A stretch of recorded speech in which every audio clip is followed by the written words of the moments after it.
All right, welcome back to 6S094, Deep Learning for Self-Driving Cars. Today we have Drago Anguelov, Principal Scientist at Waymo. Aside from having the coolest name in autonomous driving, Drago has done a lot of excellent work in developing and applying machine learning methods to autonomous vehicle perception and more generally in computer vision and robotics. He's now helping Waymo lead the world in autonomous driving.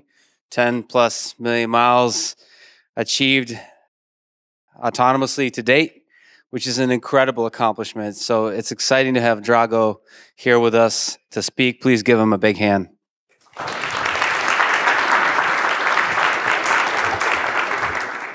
Hi, thanks for having me. I will tell you a bit about our work and the exciting nature of self-driving and the problem and our solutions. So my talk is called Taming the Long Tail of Autonomous Driving Challenges. My background is in perception and robotics. I did a PhD at Stanford with Daphne Koller and worked closely with one of the pioneers in the space, Professor Sebastian Thrun. I spent 8 years at Google doing research on perception, also working on Street View, developing deep models for detection, neural net architectures. I was briefly at Zoox. I was heading the 3D perception team at Zoox. We built another perception system for autonomous driving, and I've been leading the research team at Waymo most recently. So I want to tell you a little bit about Waymo when we start. Waymo actually this month has its 10-year anniversary. It started when Sebastian Thrun convinced the Google leadership to try an exciting new moonshot. And the goal that they set for themselves was to drive 10 different segments that were 100 miles long. And later that year, they succeeded and drove an order of magnitude more than anyone has ever driven. In 2015, we brought this car to the road. It was built ground up as a study in what fully driverless mobility would be like. In 2015, we put this vehicle in Austin, and it completed the world's first fully autonomous ride on public roads. And the person inside this car is a fan of the project, and he is blind. So we did not want this to be just a demo, fully driverless experience. We worked hard, and in 2017, we launched a fleet of fully self-driving vehicles on the streets of in Phoenix metro area. And we have been doing driverless, fully driverless operations ever since. So I wanted to give you a feel for what fully driverless experience is like.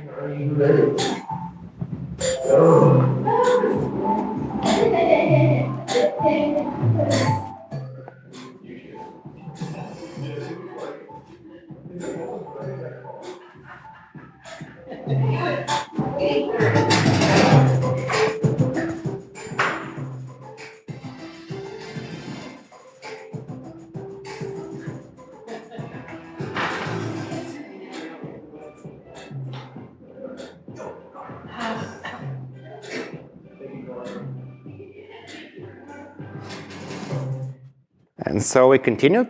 Last year, we launched our first commercial service in the metro area of Phoenix. There, people can call a Waymo on their phone. It can come pick them up and help them with errands or go to school. And we've been already learning a lot from these customers. And we're looking to grow and expand the service and bring it to more people. So in the process of growing the service, we have driven 10 million miles on public road, as Lex said, and driverlessly, and more also with human drivers to collect data. And we've driven all kinds of scenarios, cities, capturing a diverse set of conditions and a diverse set of situations on which we develop our systems. And so in this talk, I want to tell you, about the long tail of events. This is all the things you need to handle to enable truly self-driverless future, and I guess all the problems that come with this, and offer some solutions and show you how Waymo has been thinking about these issues. So as we drove 10 million miles, of course, we still find scenarios, new ones that we have not seen before, and we still keep collecting them, right? And so when you think about self-driving vehicles, they need to have the following properties. First, a vehicle needs to be capable. It needs to be able to handle the entire task of driving. So you cannot just do a subset and remove the human operator from the vehicle. And also, all of these tasks obviously need to do well and safely. And that is the requirement to achieving self-driving at scale. And when you think about this now, the question is, well, how many of these capabilities and how many scenarios do you really need to handle? Well, it turns out, well, the world is quite diverse and complicated, and there is a lot of rare situations, and all of them need to be handled well, right? And we call this the long tail. The long tail of situations. It's one type of effort to get yourself driving for the common cases, and then it's another effort to tame the rest. And they really, really matter. And so I'll show you some. For example, this is us driving in the street. And let's see if you can tell what is unusual in this video. Did you see? So I can play it one more time.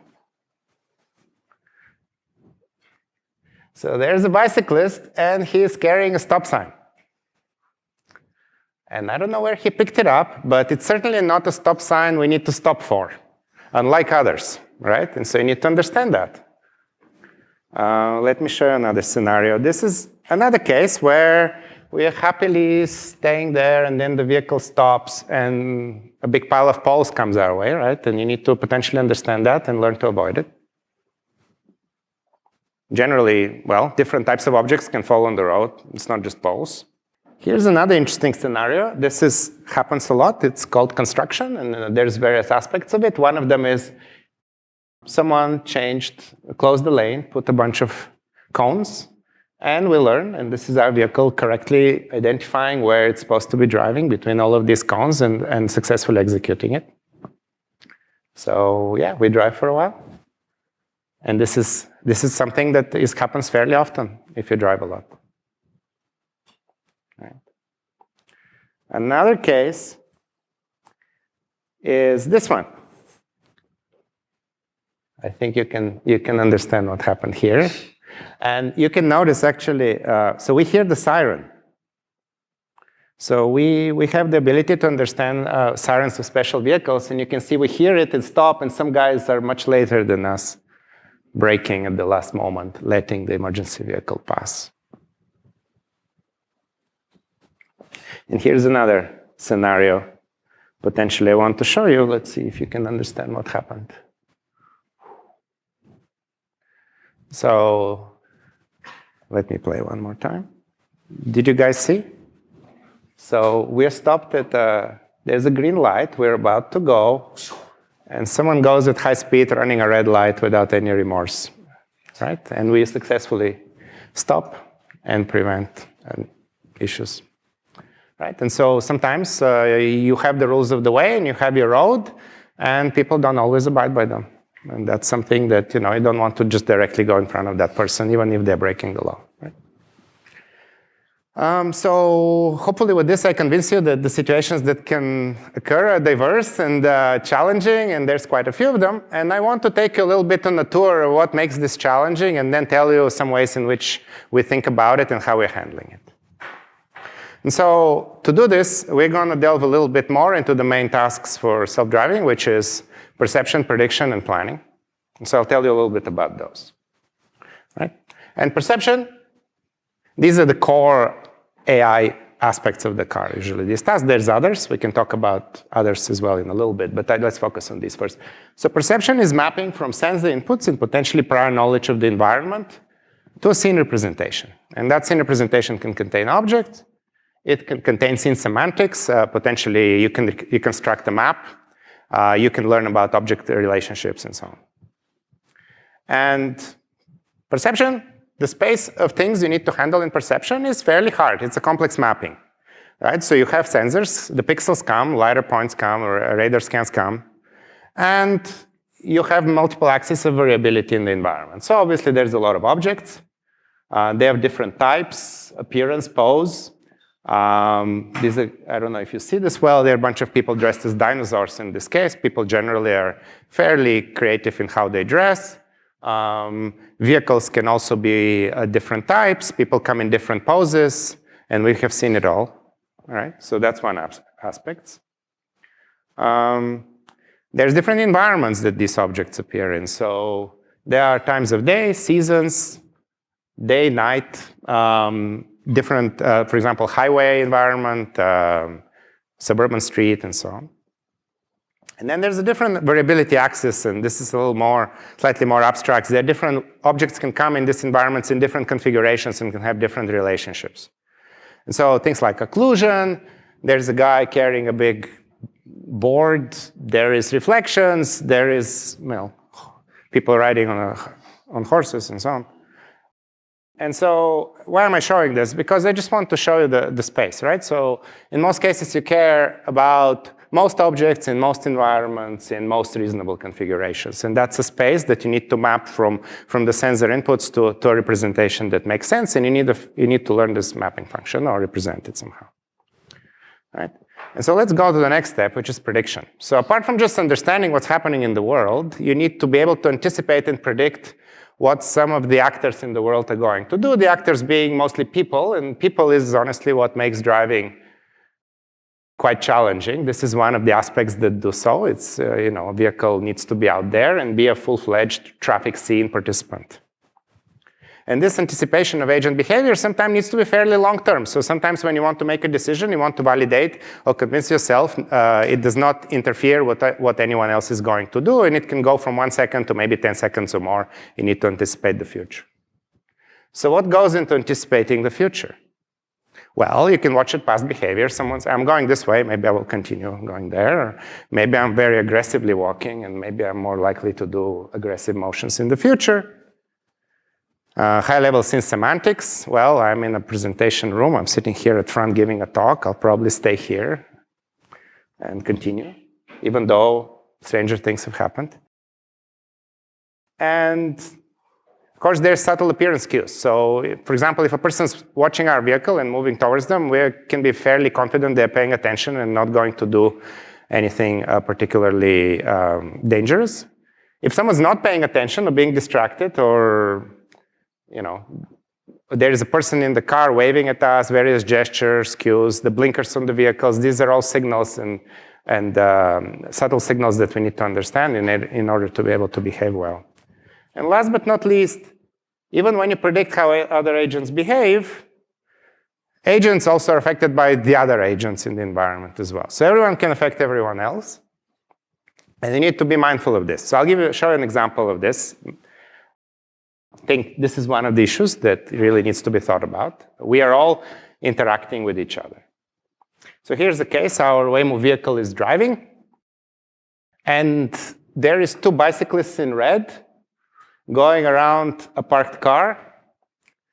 And what happens is we correctly anticipate that as they bike, they will go around the car, and we slow down and let them pass, right? So we're reasoning that they will interact with the parked car. This is the prediction, our most likely prediction for the rear bicyclists. We anticipate that they will do this, and we correctly handle this case, right? So this illustrates prediction.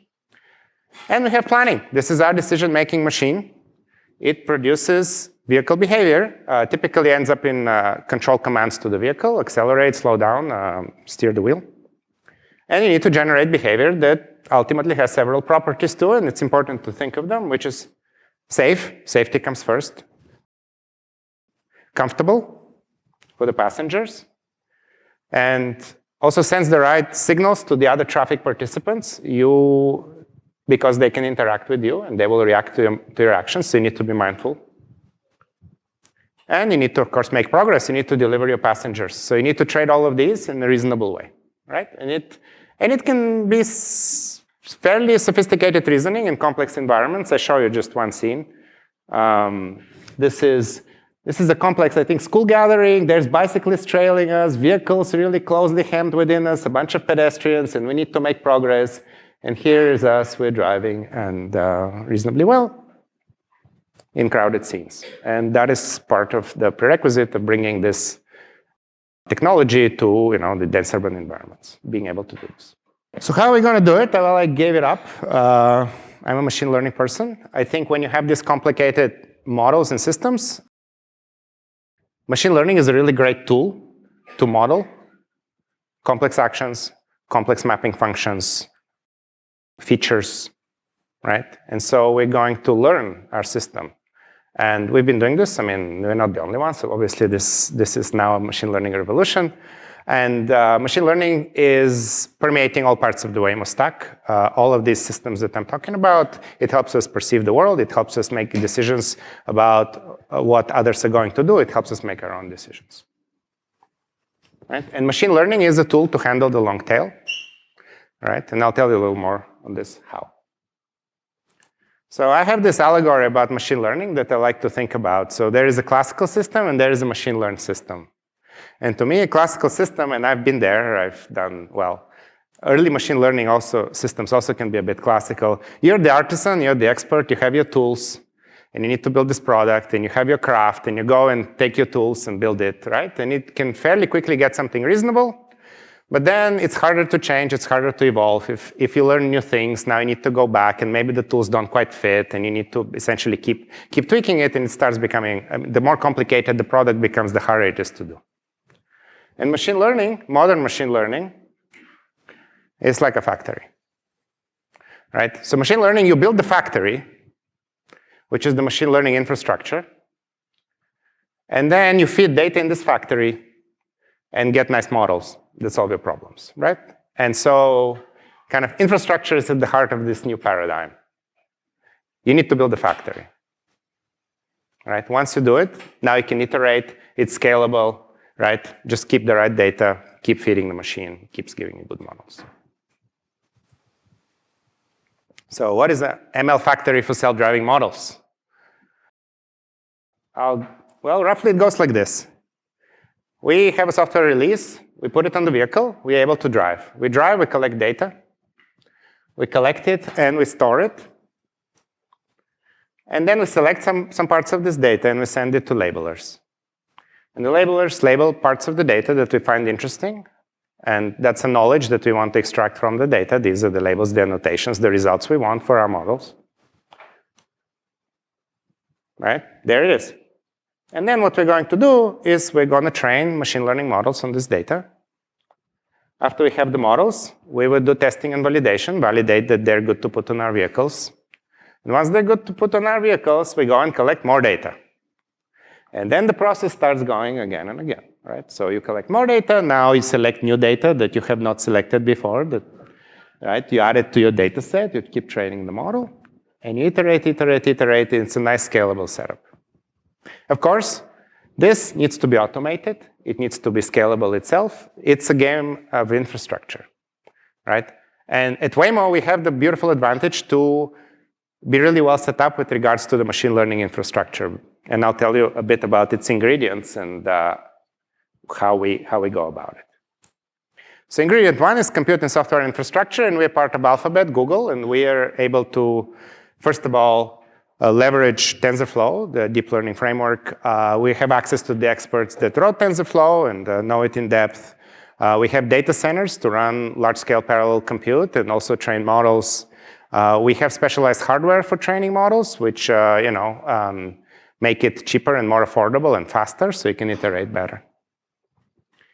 Ingredient two is high-quality labeled data. We have the scale to collect and store hundreds and thousands and more miles to millions of miles.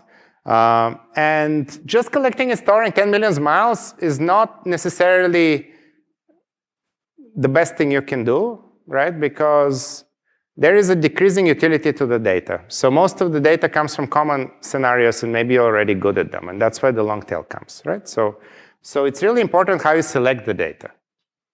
And so this is an important part of this pipeline. So while you run your release on the vehicle, we have a bunch of models, we have a bunch of understanding about the world, and we annotate the data as we go, and we can use this knowledge to decide what data is interesting, how to store it, which data we can potentially even ignore. And so then once we do that, again, we need to be very careful how to select data. We want to select data for examples that are interesting in some way and complement capture these long tail cases that we potentially may not be doing so well on. And so, for this, we have active learning and data mining pipelines. Given exemplars, find the rare examples, look for parts of your system which are uncertain or inconsistent over time, and go and label those cases. Last but not least, we also produce auto labels. So how can you do that? Well, when you collect data, you also see the future for many of the objects, what they did. And so because of that, now knowing the past and the future, you can annotate your data better and then go back to your model that does not know the future and try to replicate that with that model. Right? And so you need to do all of this as part of this system. Ingredient number 3, high-quality models. We're part of larger Alphabet, and Google and DeepMind, and generally Alphabet is the leader in AI. When I was at Google, we were very early on the deep learning revolution. I happened to have the chance to be there at the time.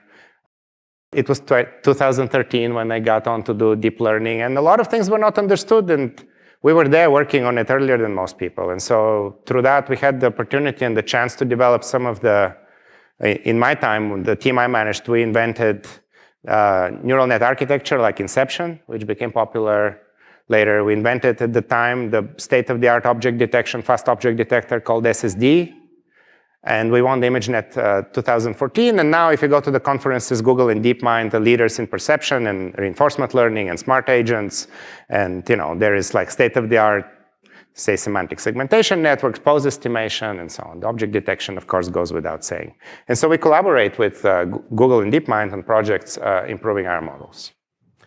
And so this is my factory for self-driving models. And I want to tell you something that kind of captures all of these ideas, infrastructure, data, and models in one. This is a project we did recently, and today we put online in our blog about automatic machine learning for tuning and adjusting architectures of neural networks. So what did we do?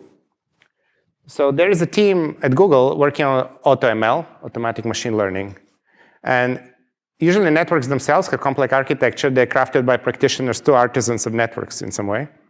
And sometimes, we have very high latency constraints in the models. We have some compute constraints. The networks are specialized. It takes often people months to find the right architecture that's most performant, low latency, and so on. And so there's a way to offload this work to the machines. You can have machines themselves, once you pose the problem, go and find your good network architecture that's both low latency and high performance. Right? And so that's what we do. And we drive in a lot of scenarios, and as we keep collecting data and finding new cities or new examples, the architectures may change, and we want to easily find that and keep evolving that without too much effort, right? And so we worked with the Google researchers, and they had a strong work where they invented, they developed a system that searched the space of architectures and found a set of components of neural networks. It's a small subnetwork called NAS cell, and this is a diagram of a NAS cell. It's a set of layers put together that you can then replicate in the network to build a larger network. And they discovered it in a small vision data set. It was called CIFAR-10. It's from the early days of deep learning. It was a very popular data set, and you can quickly train models and explore the large search space. So the first thing we did is we took some problems that we have for our stack, one of them being lighter segmentation. So you have a map representation and some lighter points. And you essentially segment the lighter points. You say this point is part of a vehicle, that point is part of vegetation, and so on. This is a standard problem. So what we first did at Waymo is we explored several hundred NAS cell combinations to see what performs better on this task. And we saw that one of two things happened for the various versions that we found. One of them is we can find models with similar quality, but much lower latency and less compute. And then there is models of a bit higher quality at the same latency. So essentially, we found better models than the human engineers did. And similar results were obtained for other problems, lane detection as well, with this transfer learning approach. Of course, you can also do end-to-end architecture search. So there's no reason why what was found on CIFAR 10 is best suited for our more specialized problems. And so we went about this more from the ground up. So let's find exactly deeper search, much larger space, not limited to the NAS cells themselves. And so the way to do this is, because our networks are trained on quite a lot of data and take quite a while to converge, and it takes some compute, we went to define a proxy task. This is a smaller task, simplified, but correlates with the larger task. And we do this by some experimentation of what would be a proxy task. And once we establish a proxy task, now we execute the search algorithms developed by the Google researchers. And so we train up to 10,000 architectures with different topology and capacity. And once we find the top 100 models, now we train the large networks on those models all the way and pick the best ones, right? And so this way we can explore a much larger space of network architectures. So what happened? So on the left, this is 4,000 different models spanning the scale and latency and quality. And in red was the transfer model. So after the first round of search, we actually did not produce a better model than the transfer, which already leveraged their insight. So then we took the learnings and the best models from this search and did the second round of search, which was in yellow, which allowed us to beat it. And third is, we also executed a reinforcement learning algorithm developed by the AI researchers on 6,000 different architectures. And that one was able to significantly improve on the red dot, which also significantly improves on the in-house algorithm. So that's one example where infrastructure, data, and models combine and shows how you can keep automating the factory. That is all good, but we keep finding new examples in the world, and for some situations we have fairly few examples as well, right? And so there are cases where the models are uncertain or potentially can make mistakes. And you need to be robust to those. I mean, you cannot put a product and say, well, our networks just don't handle some case, and it's... So we have designed our system to be robust, even when ML is not particularly confident. And how do you do this? So one part is, of course, you want redundant and complementary sensors. So we have given 360-degree field of view on our vehicles, both in camera, LiDAR, and radar. And they're complementary modalities. First of all, an object is seen in all of them. Second of all, they all have different strengths and different modes of failure. And so whenever one of them tends to fail, the others usually work fine. And so that helps a lot, make sure we do not miss anything. Also, we've designed our system to be a hybrid system. And this is the point I want to make, right? So, some of these mapping problems problems in which we apply our models are very complicated. They're high dimensional. The image has a lot of pixels. LiDAR has a lot of LiDAR points, right? The networks can end up pretty big. And it may not be so easy to train with very few examples with the current state of the art. And so the state of the art keeps improving, of course. So this is their zero-shot and one-shot learning. But we can also, while the state of the art is improving in the models, we can also leverage expert domain knowledge. And so what does that do? So humans can help develop the right input representations. They can put in expert bias that constrains the representation to fewer parameters that already describe the task. And then with that bias, it is easier to learn models with fewer examples. And there is also, of course, experts can put in their knowledge in terms of designing the algorithm, which incorporates it as well, right? And so our system is this hybrid. And so an example of what that looks for perception is, well, with no matter if there's cases where the machine learning system may be not confident, we still have tracks and obstacles from LiDAR and radar scans, and we make sure that we drive relative to those safely. And in prediction and planning, if we're not confident in our predictions, we can drive more conservatively. And over time, as the factory is running and our models become more powerful, of course, improve, and we get more data of all the cases, the scope of ML grows, right? And the system, the set of cases that you can handle with it increases. And so there's two ways to attack the tail. You both protect against it, but you also keep growing ML and making a system more performant. I'm going to tell you now how we deal with large-scale testing, which is another key problem. It's very important. In in the pipeline and also in getting the vehicles on the road. So how do you normally develop a self-driving algorithm? Well, the ideal thing you're going to do is you make your algorithm change, and you would put it on the vehicle and drive a bunch and say, now it looks great. All right, let's make the next one. The problem is, we have a big fleet. We have a lot of data, but some of the conditions and situations occur very, very rarely. And so if you do this, you're going to wait a long time. Furthermore, you don't just want to take your code and put it on a vehicle. You need to test it even before that. You don't want to, you want very strongly tested code on public streets. So you can do structured testing. We have a 90 acres Air Force Base place where we can test very important situations and situations that occur rarely. It's an example of such a situation. And so you can do this as well. So you can select and deliberately stage safely conditions you care about. Now again, you cannot do this for all situations. So what do? A simulator, right? And so how much do you need to simulate? Well, we simulate a lot. So we simulate the equivalent of 25,000 cars, virtual cars, driving, 10 million miles a day, and over 7 billion miles simulated. Right? And it's a key part of our release process. So why do you need to simulate this much? Right? Well, hopefully I convinced you there is a variety of cases to worry about and that you need to test, right, through so far. And furthermore, it goes all the way bottom up. So as you change perception, for example, slightly different segmentation or detection, the changes can go through the system and the results can change significantly, and you need to be robust to this. You need to test all the way. So what to simulate?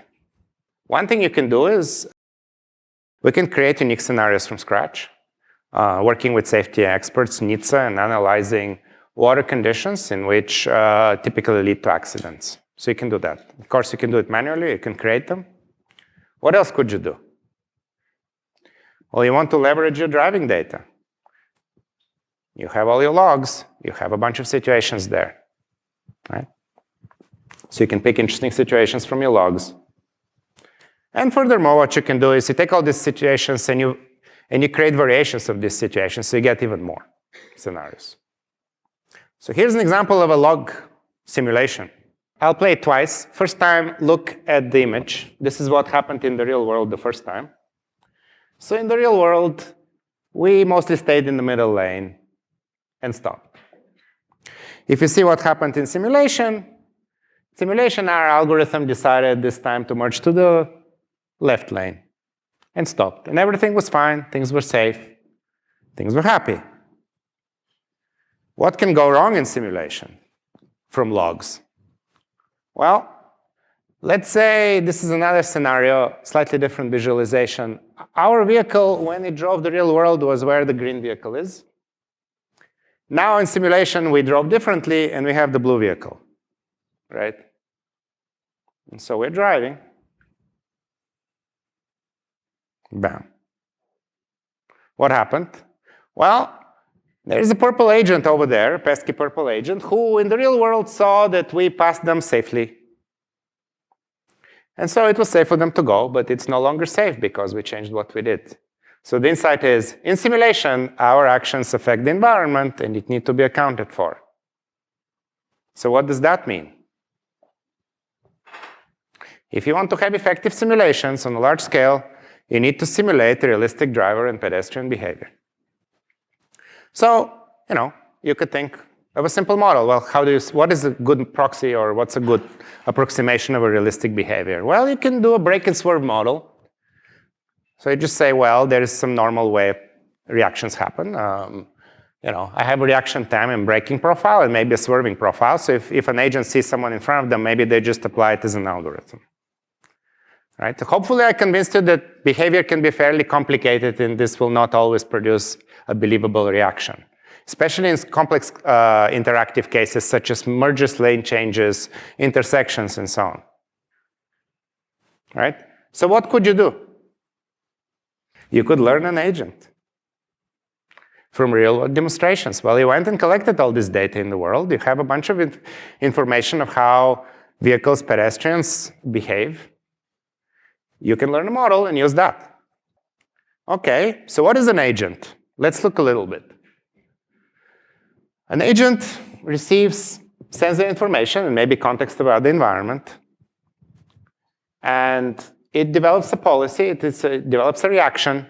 That's a driver agent, and applies acceleration and steering, then gets new sensor information, new map information, placed in the map, and it continues. And if it's our own vehicle, then you also have a router that's explicit intent generator, which says, well, the passenger wants you to go over there. Why don't we try to make a right turn now? So you also get an intent. And this is an agent. It could be in simulation. It could be in the real world. Roughly, this is the picture. And this is an end-to-end agent. End-to-end learning is popular, right? To its best approximation, if you learn a good policy this way, you can apply it and have very believable agent reactions, right? And so I'm going to tell you a little bit about work we did in this direction. So we put a paper on arXiv about a month ago, I believe. We took 60 hours of footage of driving, and we tried to see how well we can imitate it using a deep neural network, right? And so one option is to do exactly this end-to-end agent policy, but we wanted to make our task easier. How? Well, we have a good perception system at Waymo, so why don't we use its products for that agent? Also can simplify the input representation a bit. That is good. The task becomes easier. Controllers are well understood. We can use an existing controller, so no need to worry about acceleration and torques. We can generate trajectories. Now, if you want to see in a little more detail to understand the representation this is our agent vehicle, which is self-driving vehicle in this case, but could be a simulation agent. And we render an image with it at the center, and potentially we augment it with we can generate a little bit of rotation to the image, just so we don't overbias the orientation a specific way. Right? And it's an 80 by 80 box. So we roughly see about 60 meters in front of us and 40 meters to the side in this setup. And now we render a road map in this box, which is the map, like which lanes you're allowed to drive on. There's traffic lights, and generally at intersections, we render what lanes are allowed to go in what lanes and how the traffic lights permit it or do not permit it. Then you can render speed limits, the objects, result of your perception system. You render your current vehicle where it believes it is. And you render the post history. So you give an image of where the agent's been in the last few steps. And so you want, and last but not least, you render the intent. So the intent is where you want to go. So it's conditioned on this intent and this input. You want to predict the future waypoints for this vehicle, right? So that's the task. And you can phrase it as a supervised learning problem, right? Just learn a policy with this network that approximates what you've seen in the world with 60 hours of data. Of course, learning agents, there is a well-known problem. It's identified, it's called paper Dagger by Stefan Ross, who is actually at Waymo now, and Andrew Bagnell. So it's easy to make small errors over time. So even though in each step, if you do a relatively good estimate, if you string 10 steps together, you can end up very different from where agents have been before, right? And there is techniques to handle this, right? One thing we did was synthesize perturbations. So you have a trajectory, and we deform the trajectory and force the vehicle to learn to come back to the middle of the lane.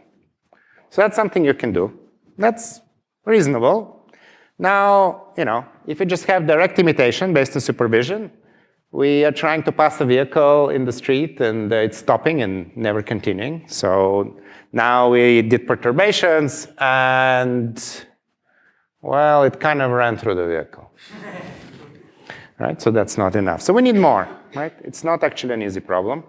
So in addition to having this agent RNN, which essentially takes the past and creates memory of its past decisions and keeps iterating, predicting multiple points in the future. So it predicts the trajectory piecemeal in the future.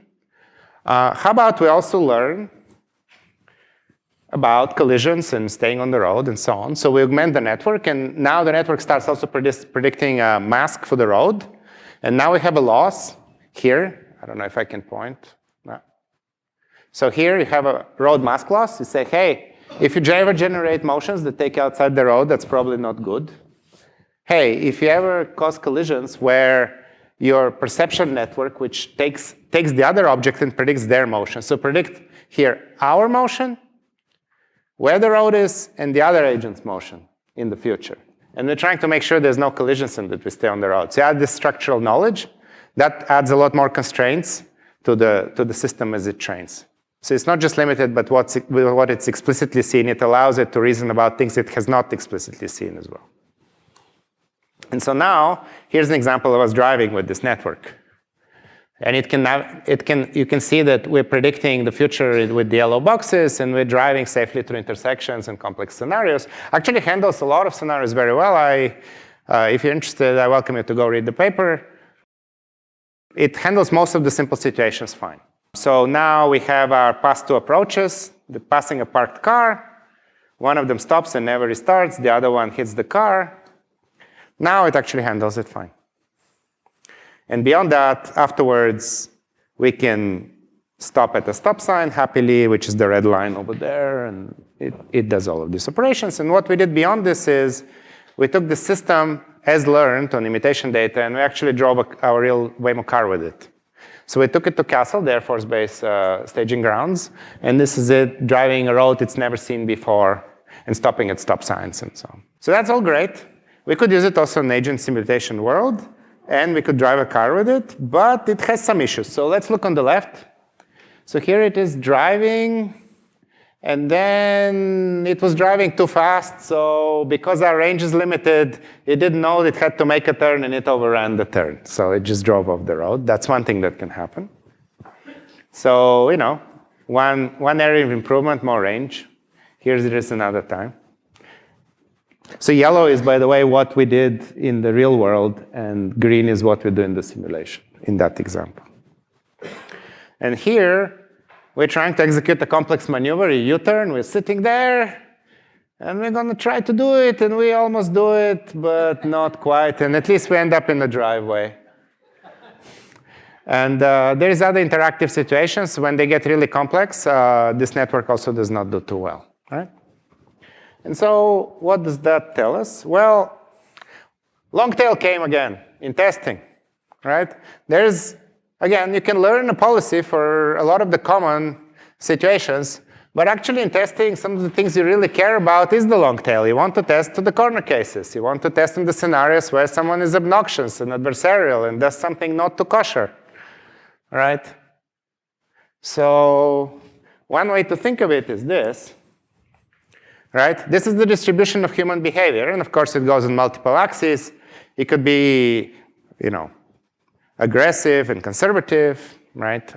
And then somewhere in between. You could be super expert driver and super inexperienced and somewhere in between and so on. So like our end-to-end model, it's an unbiased representation, meaning it could in theory learn any policy, right? I mean, you see everything you want to know about the environment by and large. But it's complex. And this is similar a bit to the models as well, some of the models we talked about before. You can end up with complex model if you have complex input. This is images that are 80 by 80 with multiple channels. It's a large input space. The model can have tens of millions of parameters. Now, if you have an example, if you have a case where you have 2 or 3 examples in your whole 60 hours of driving, there's no guarantee that your 10 million parameter model will learn it well, right? And so it's really good when you have a lot of examples. It's really trying to do well in those. And then you have the long tail. So what do? Well, we can improve the representation, We can improve our model. This is, there is a lot of room to keep evolving this. And then this area will keep expanding. Right? And that's one good direction. There is a lot of interesting questions how to do that, and we're working on a lot of them. There's actually some exciting work. Hopefully I get to share with you another time. Something else you can do, if you remember from my slide about the hybrid system, when you go to the long tail, you can do essentially a similar thing, which is simpler, biased, expert design input distribution that is much easier to learn with few examples. You can also, of course, use expert design models. And so in this case, you still will produce something reasonable by inputting this human knowledge. Right? And you could have many models. I mean, there's not one. You could just tune to various aspects of this distribution. You can have little models for all the aspects you care about. You can mix and match. Right? So that's another way to do it. So let me tell you about one such a model. It's a trajectory optimization agent. So we take inspiration from motion control theory. And we want to plan a good trajectory for the vehicle, the agent vehicle, and that satisfies a bunch of constraints and preferences, right?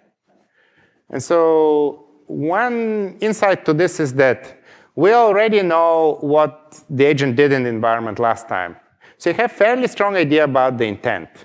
And that helps you when you specify the preferences.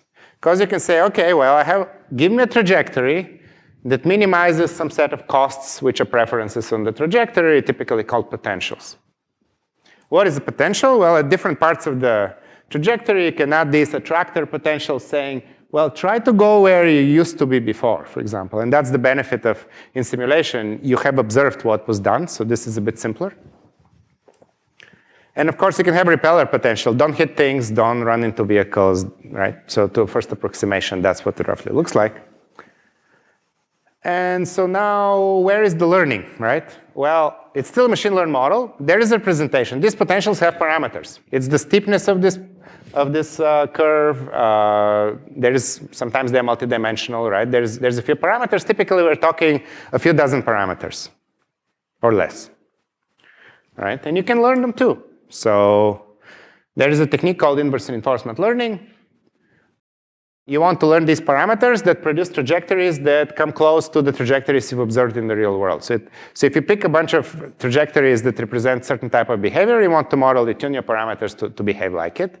And then you want to generate reasonable trajectories, continuous, feasible, that satisfy these, right? And this is part of this optimization. You can solve this, actually. And so then you can tune these agents. And so here's some agents I want to show you. So this is a complex interactive scenario. Two vehicles, but you can see on the left is, on the right is the aggressive guy, blue is the agent, red is our vehicle, we're testing in simulation. And so let me play one more time. Once this ends, essentially on the left is the conservative driver, on the right is the aggressive driver, and they pass us, right? And they induce very different reactions in our vehicle. So the aggressive guy went and passed us, and pushed us further into that lane, and we merge much later. In the other case, when you have a conservative driver, we are in front of them, and they're not bugging us, and we execute much earlier, can switch into the right lane where we want to go. Right? So this is agents that can test your system well. Now you have different scenarios in this case, depending what agent you put in. And I'll show you a little more scenarios, so it's not just a two-agent game. I mean, we can do things like merging from one side of the highway to the next, and this type of agent can generate fairly reasonable behaviors. It's slow down for a knowing slow vehicle in front, let the vehicles on the side pass you, and still completes the mission. And you can generate multiple futures with this agent. So here's an example again. On the right will be an aggressive guy, right? And on the left was the more conservative person. The aggressive guy found a gap between the two vehicles and just went for it, right? And you can test your stack this way. And one more I wanted to show you is an aggressive motorcycle driving. So you can have an agent that you can test your reaction to motorcycle that are weaving in the lane, right? So I guess what's my takeaway from this story about testing and the long tail? You need a menagerie of agents at the moment, right? So if you think of it, right, and learning from demonstration is key. You can encode some simple models by hand, but ultimately it's much better. The task of modeling agent behavior is complex, and it's much better learned. And so here's the space of models. So you can have not learned, you can just replay the log like I showed, and you can hand design trajectories for agents for this reaction do this, for that reaction do that. Then you can have the brake and swerve model that mostly if there's someone in front of an agent just does a deterministic brake. Trajectory optimization, which I just showed.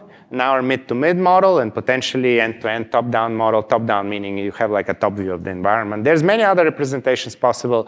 This is a very interesting space. Ultimately, I wanted to show you there's many possible agents, and they have different utility, and they have different number of examples you need to train them with.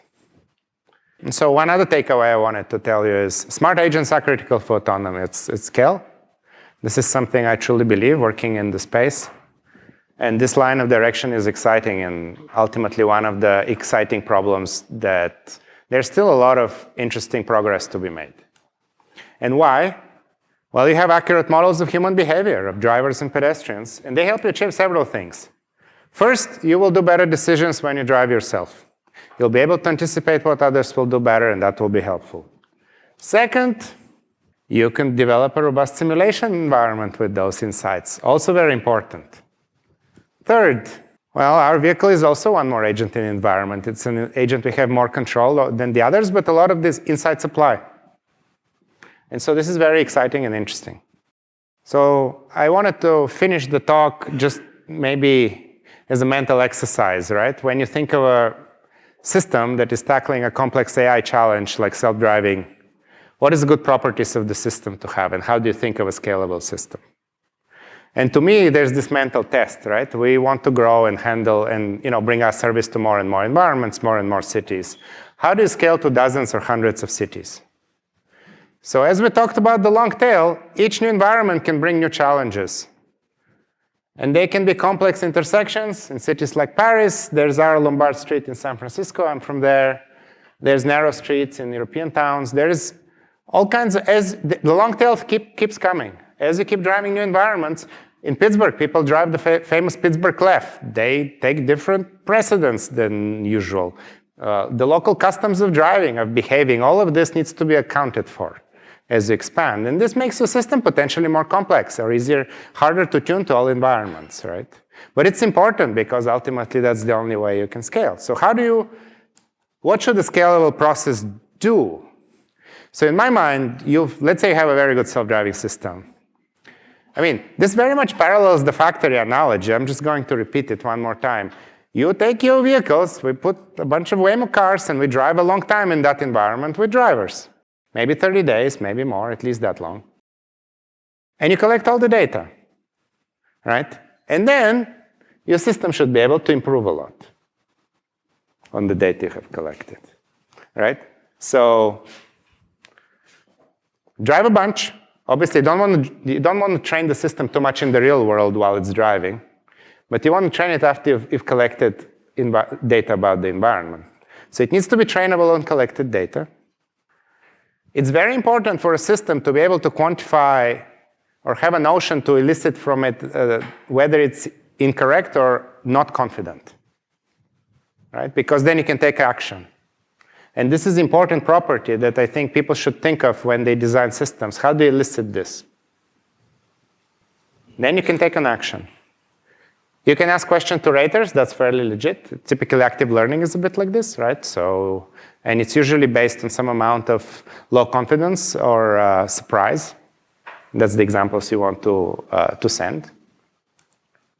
And even better, the system could potentially directly update itself. And this is an interesting question. How do systems update themselves in light of new knowledge? And we have a system that clearly does this, right? And typically you do it with reasoning. And what is reasoning, right? So I have an answer. It is one answer. There's possibly others, right? But one way is you can check and enforce consistency of your beliefs, and you can look for explanations of the world that are consistent. And so if you have a mechanism in the system that can do this, this allows the system to improve itself without necessarily being fed purely labeled data. It can improve itself on just collected data. And I think it's interesting to think of systems where you can do reasoning and representations that these models need to have, right? And last and not least, we need scalable training and testing infrastructure. Right? This is part of the factory I was talking about. I'm very lucky at Waymo to have wonderful infrastructure. and it allows this virtuous cycle to happen. Thank you.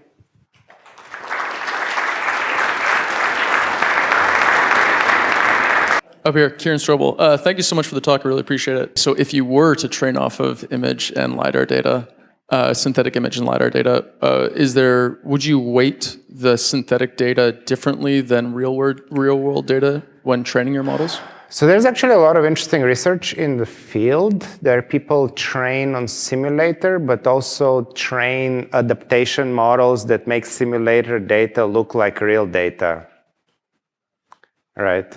So you're trying to build consistency, or at least you're training on simulator scenarios, but if you learn a mapping from simulator scenes to real scenes, right, you could potentially train on the transformed simulator data already that's transformed with other models. There's many ways to do this, ultimately, right? So achieving realism in simulator is an open research problem, right? I assume there is a lot of rules that you have to put into a system to make to be able to trust it, And so how you find the balance between these automatic models, like neural network, when you're not quite sure what they would do, and rules where you're sure that but it's not scalable? I mean, through lots and lots of testing and analysis, right? So you keep keeping track of the performance of your models, and you see where they come short. Right, and then those are the areas you most need expert to complement, right? But the balance can change over time, right? And it's a natural process of evolution, right? So evolving your system as you go. I mean, generally, the ML pie grows as the capabilities in the data sets grow, right? So you stressed at the end of both the first half and the second half of your talk the importance of quantifying uncertainty in the predictions that your models are making. So have you developed techniques for doing that with neural nets, or are you using some probabilistic graphical models or something? I mean, so a lot of the models are neural nets. There's many ways to capture this, actually. I'm just going to give a general answer. I'm not commenting on specifically what Waymo may or may not be doing. I think, first of all, there's techniques in neural nets that where they can predict their own uncertainty fairly well, right? Either directly regress its uncertainty for certain products, or use ensembles of networks or dropout or techniques like this that also provide a measure of uncertainty. Another way of doing uncertainty is to leverage constraints in the environment. So if you have temporal sequences, right, you don't want, for example, objects to appear or disappear, or generally unreasonable changes in the environment or inconsistent prediction in your models are good areas to look. I'm just wondering, do you guys train and deploy different models depending on where the car is driving, like what city? Or do you train and deploy a single model that adapts to most scenarios? Well, ideally you would have one model that adapts to most scenarios, and then you complement as needed. Yeah, so first off, thanks for your talk. I find the simulator work really, really exciting. And I was wondering if you could either talk more about or maybe provide some insights into simulating pedestrians. Because as a pedestrian myself, I feel like my behavior is a lot less constrained than a vehicle. Right. And I imagine, there's an advantage in that you're sensing from a vehicle, and you kind of know, your sensors are for like first person from a vehicle, but not from a pedestrian. And that's correct. So if you want to simulate pedestrians far away in an environment, right, and you want to simulate them at very high resolution, right, and you've collected log data, you may not have the detailed data on that pedestrian, right? At the same time, the subtle cues for that pedestrian matter less at that distance as well, because it's not like you observed them or reacted to them in the first place. So there is an interesting question: at what fidelity do you need to simulate things, right? And there is levels of realism in simulation that at some level need to parallel what your models are paying attention to. Thank you for the talk. It was very interesting. Since you titled and talked about a long tail, it makes me wonder, is the bulk of the problem solved? Do you think, well, we're going to have this figured out, and within the next couple of years, there can be self-driving cars everywhere, or do you think it's closer to, actually it could be decades before we've really worked out everything necessary? What are your thoughts about the future? It's a bit hard to, that's a good question. It's a bit hard to give this prognosis. I'm not completely sure. I think one thing I would say is it will take a while for self-driving cars to roll out at scale, right? So this is not a technology that just you turn a crank and appears everywhere, right? There's logistics and algorithms and all this tuning and testing needed to make sure it's really safe in the various environments. So it will take some time. When you were talking about prediction, you mentioned looking at a context and saying if a person or if someone is looking at us, we can assume that they will behave differently than if they're not paying attention to what we're doing. Potentially. Is that something you're actively doing? Do you take into consideration if pedestrians or other participants in traffic are paying attention to your vehicles?